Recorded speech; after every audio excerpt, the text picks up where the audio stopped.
In early 2023, I published the video No Virus is International, which outlined some of the no virus work going on in different countries across the world. Those who were watching at that time may recall that our colleagues in India were publicly exposing the COVID-19 fraud. This included the advancement of a legal precedent against the so-called authorities in India. Well, these no-virus friends were recently in touch with us, and I am pleased to be able to give you an update on some new developments.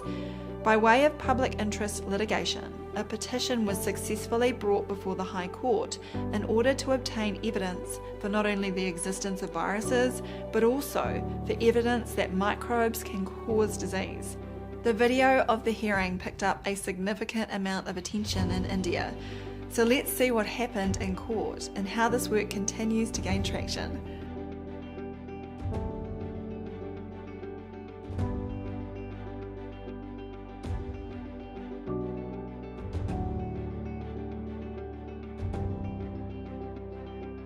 In 2022, my husband Mark and I, along with 18 other international doctors and scientists, signed the Settling the Virus debate statement. The statement challenged the virologists to provide a demonstration that the so-called virus detection techniques even have internal consistency when they are done in a blinded and scientific manner. If not, all the claims about detecting alleged viruses should be abandoned. On the other hand, if the virologists did succeed in this first task, then they would be invited to obtain and purify viral particles directly from an alleged host organism. Those that know about the problems with virology will appreciate that they have not been able to get past these steps. In any case, included in that list of Settling the Virus debate signatories were 3 of our colleagues in India. One was Jitendra Banjara, and we will get to his latest efforts soon.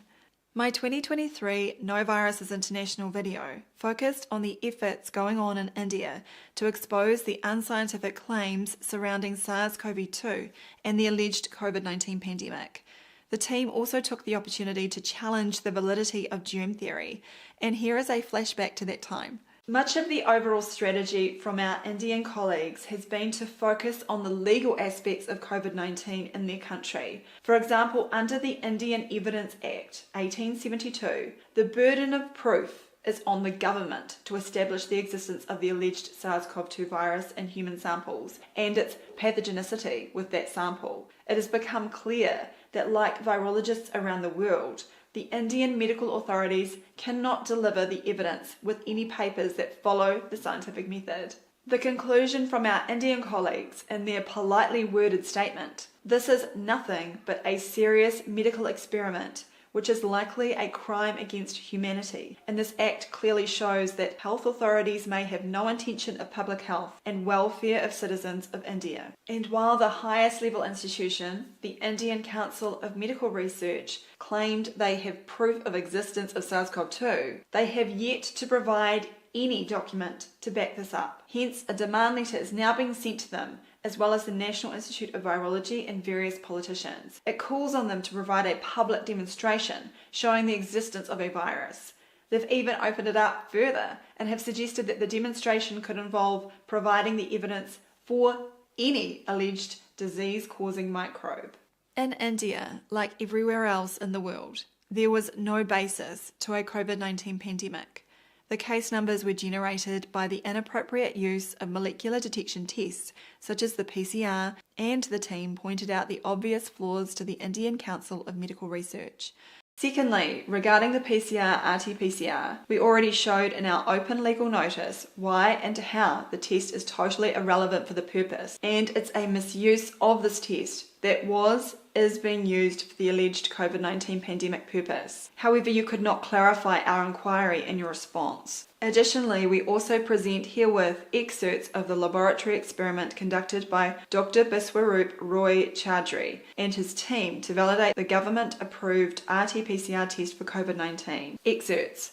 Recently, from June 15th to the 17th, 2022, I and my medical team conducted an experiment wherein we took some fruits, some vegetables, and some animals like rabbit and dog and a few birds like chicken and pigeon. We collected samples of each of them and went to a government-authorised COVID test laboratory to run them through the test to understand which of the samples are COVID positive and which of them are COVID negative. Dr. Biswa Roy Chowdhury demonstrated and explained the invalid and irrelevant usage of RT-PCR test kit to detect the unclear nucleic acid and proved that the RT-PCR testing is non-specific for the purpose of diagnosis. And finally, with no scientific material forthcoming from the Indian medical authorities, the No Virus team charged them to carry out the required experiments to provide evidence for SARS-CoV-2 or any of the viruses claimed to exist. Now it is your responsibility to prove your claim via practical demonstration. You have claimed in your response that you can prove practically the existence of the alleged SARS-CoV-2 virus or disease-causing viruses. Therefore, we are eager to participate and witness your practical demonstration, as it is the only way to prove your claim. Fast forward to 2026, and with no scientific evidence coming from the various Indian authorities, there has been a significant development. In February this year, the tenacious scientist Jitendra Banjara presented a petition to the High Court in India requesting evidence for both the existence of viruses and the germ theory of disease. If we look at the list of respondents, we see that it includes not only the Union of India itself, but the Director General of the Indian Council of Medical Research, the Director of the National Institute of Virology, and the Director for the National Centre for Disease Control. In other words, all the big names from whom the public would expect to have the required evidence on hand. After all, these are the organisations and individuals that push lockdowns, vaccines, pharmaceuticals, and various other measures in their apparent war against microbes. The introduction of the petition reads as follows. By way of this public interest litigation, the petitioner is hereby seeking direction from this Honourable Court to direct the concerned respondents to immediately provide substantial evidence and perform real-time practical demonstrations to prove the claimed particles are real physical entities as disease-causing particles called viruses that living microorganisms, i.e. bacteria, fungus, protozoa, nematodes and others, cause disease. Furthermore, the reality of immunity and immunisation as per the claim and narrative of medical microbiology respectively. The germ theory of disease is the base of inhuman national health policies and a waste of taxpayers' money, putting human life in danger in the name of prevention and control measures. Hence, absence of the proof of the germ theory of disease, the petitioners seek to direct the immediate shutdown of medical microbiology. We would certainly agree with our colleagues in India that medical microbiology in the mainstream format is a dangerous field that is used to promote vaccines, antibiotics, and the fair narratives of the germ hypothesis.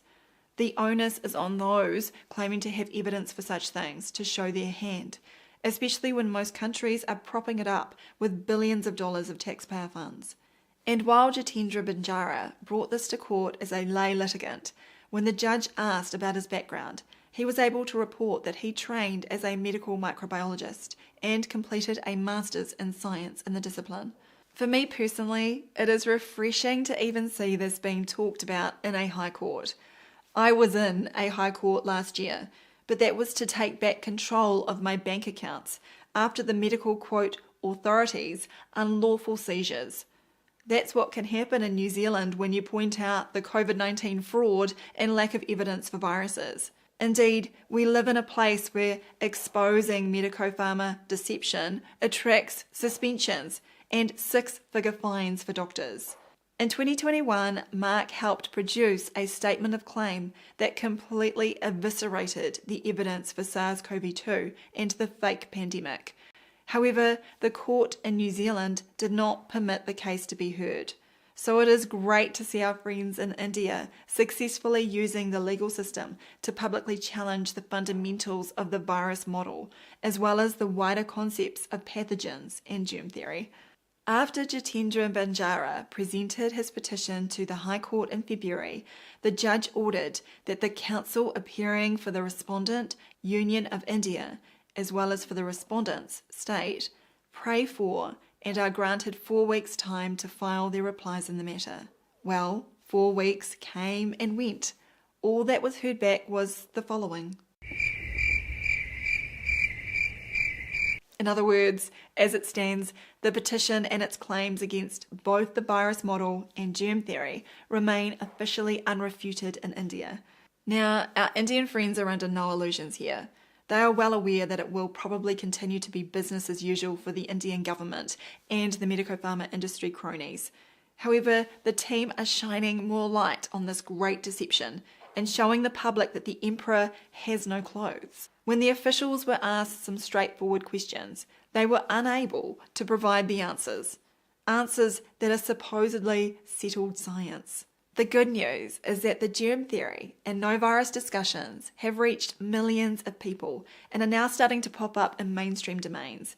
For example, at a public event on the 2nd of March this year, Australian immunologist and Nobel laureate Peter Doherty expressed disbelief that members of the public had challenged him about the existence of viruses. I was on social media a lot through COVID. I had more than 100,000 followers. How'd that go for you? You know, there were people who didn't believe viruses existed. And it was insane. Did you engage? How did you see your responsibility I tried for a while, scientist? but you find it's absolutely hopeless, and it's totally wearing. It's totally wearing. You can't do much about it. I've gone off social media completely. 'Cause it's all in my head. I think about it over and over again. There was no evidence that Professor Doherty had read or understood the well-developed refutations of the virus model. Apparently he became exhausted, even considering the possibility. But at least he's talking about it. People often ask us what is the best way to raise awareness about the virus and germ misconceptions that have resulted in the disasters of vaccines, dangerous drugs, and silly rituals such as face masks and lockdowns. I don't think there is any one answer to that question, except to take the opportunities that present themselves. On this particular occasion, please share this video to spread what happened in India and help encourage a better way forward where more people are in peace with not only nature, but each other as well. If you enjoyed this video, please visit supportdrsam.com.